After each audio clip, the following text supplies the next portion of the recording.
Brachytherapy એ રેડિયોથેરાપીનું શેકની સારવાર એક સ્વરૂપ છે જેમાં કિરણોત્સર્ગી સ્ત્રોતો સીધા જ સારવારની જરૂર હોય તેવા વિસ્તારની અંદર અથવા તેની બાજુમાં મૂકવામાં આવે છે. તેનો ઉપયોગ સામાન્ય રીતે પ્રોસ્ટેટ પુરુષોમાં, સર્વાઇકલ સ્ત્રીની યોનિમાં, સ્તન અને ચામડીના કેન્સર સહિત વિવિધ કેન્સરની સારવાર માટે થાય છે. પ્રક્રિયા દરમિયાન કિરણોત્સર્ગી સ્ત્રોતો જેમ કે બીજ અથવા ગોળીઓ ગાંઠમાં અથવા તેની નજીક દાખલ કરવામાં આવે છે.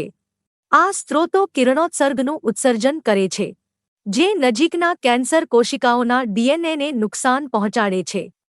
તેમને વિભાજન અને વધતા અટકાવે છે. કિરણોત્સર્ગ સ્થાનિક છે. ગાંઠને લક્ષ્ય બનાવે છે જ્યારે આસપાસના તંદુરસ્ત પેશીઓને નુકસાન ઘટાડે છે. બ્રેકીથેરાપી વિવિધ તકનીકોનો ઉપયોગ કરીને કરી શકાય છે. 1. ઇન્ટર્સ્ટિશિયલ બ્રેકીથેરાપી કિરણોત્સર્ગી સ્ત્રોતો સોય કેથેટર અથવા એપ્લિકેટર્સનો ઉપયોગ કરીને ગાંઠ અથવા આસપાસના પેશીઓમાં સીધા દાખલ કરવામાં આવે છે. 2. ઇન્ટ્રાકેવિટરી બ્રેકીથેરાપી કિરણોત્સર્ગી સ્ત્રોતો શરીરના પોલાણની અંદર મૂકવામાં આવે છે, જેમ કે યોનિ, સર્વાઇકલ કેન્સર માટે અથવા ગુદામાર્ગ, પ્રોસ્ટેટ કેન્સર માટે. 3. સરફેસ બ્રેકીથેરાપી કિરણોત્સર્ગી સ્ત્રોતો ત્વચા પર મૂકવામાં આવે છે, જે સપાટી પર અથવા તેની નજીકના ગાંઠમાં સીધા રેડિયેશન પહોંચાડે છે. આ પ્રક્રિયા સામાન્ય રીતે દર્દી માટે અગવડતા ઘટાડવા માટે એનેસ્થેસિયા હેઠળ કરવામાં આવે છે. અલ્ટ્રાસાઉન્ડ, સીટી સ્કેન અથવા એમઆરઆઈ જેવી ઇમેજિંગ તકનીકોનો ઉપયોગ કિરણોત્સર્ગી સ્ત્રોતોના સ્થાનને ચોક્કસ રીતે માર્ગદર્શન આપવા માટે થાય છે. એકવાર સ્થિતિમાં, કિરણોત્સર્ગી સ્ત્રોતો સારવાર યોજનાના આધારે ચોક્કસ સમય માટે કિરણોત્સર્ગનું ઉત્સર્જન કરે છે. સારવાર પછી, કિરણોત્સર્ગી સ્ત્રોતો દૂર કરવામાં આવે છે. આ પ્રક્રિયા કરવા માટે નિષ્ણાત ડોક્ટરની દેખરેખ હેઠળ કરવામાં આવે છે. સટરલિંગ હોસ્પિટલ ભૈલી ખાતે ડો. ઋષિ પંચાલ તથા ડો. ઇન્દ્રપ્રીત કૌર બ્રેકીથેરાપી તથા અન્ય શેકની સારવારના નિષ્ણાત તરીકે સેવા બજાવે છે. આ નિષ્ણાતો દ્વારા 2000 કરતાં પણ વધુ દર્દીઓમાં બ્રેકીથેરાપી સારવાર આપીને ઉત્કૃષ્ટ તથા સફળ સારવાર આપેલ છે. સ્ત્રીઓના તથા પુરુષોના પ્રજનન અંગોના કેન્સર માટે બ્રેકીથેરાપી અનિવાર્ય છે. ભવિષ્યમાં પ્રોસ્ટેટ કેન્સર થાય એટલે મેનલી એ એજ રિલેટેડ ડિઝીઝ છે પ્રોસ્ટેટ કેન્સર. અને ફિમેલના જે ગર્ભાશયના મુખનું કારણ છે એમાં હ્યુમન પેપિલોમા વાયરસ છે, જેના લીધે હમણાં સરકારનું આ જે એચપીવી વેક્સિન માટે જે ડ્રાઈવ છે એકદમ સક્રિય થઈ ગયું છે. એટલે ગર્ભાશયના મુખનું તો આપણે બચાવી શકીએ આ વેક્સિન આપીને. સર, આપણે કોઈ કે કોરોના વખતે આપણે એને અટકાવ્યું. એટલે બ્રેકીથેરાપી એ રેડિયેશનની એક સારવારનો એક ભાગ છે.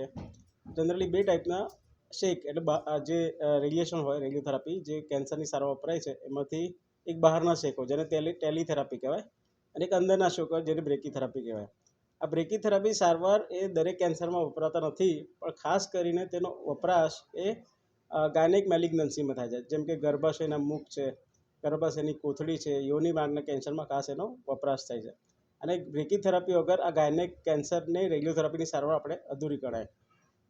બ્રેકીથેરાપીની સારવાર થયા પછી જ એ ગાયનેક મેલિગ્નન્સી સંપૂર્ણપણે મટી શકે એવી શક્યતા ઘણી સારી રહે છે.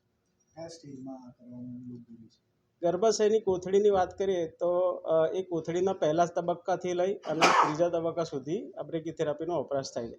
જો પહેલા તબક્કામાં હોય તો ઓપરેશન પછી ખાલી બ્રેકીથેરાપીથી મટી શકે, એમાં કિમોથેરાપી ના આપે તો ચાલે.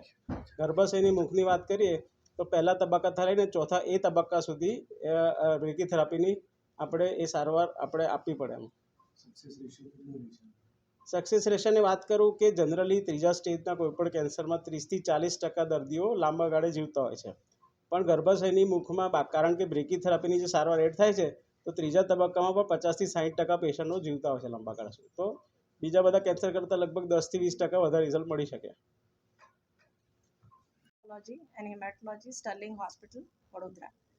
તો અત્યારે જેમ ડૉક્ટર ઋષિ પંચાલે કહ્યું કે ભાઈ બ્રેકીથેરાપીનું જે આપણું યુનિટ ચાલુ થઈ ગયું છે બરોડા ખાતે, તો અત્યારે શું છે પેશન્ટોને 60થી 70 કિલોમીટર દૂર જવું પડતું આ બ્રેકીથેરાપી લેવા.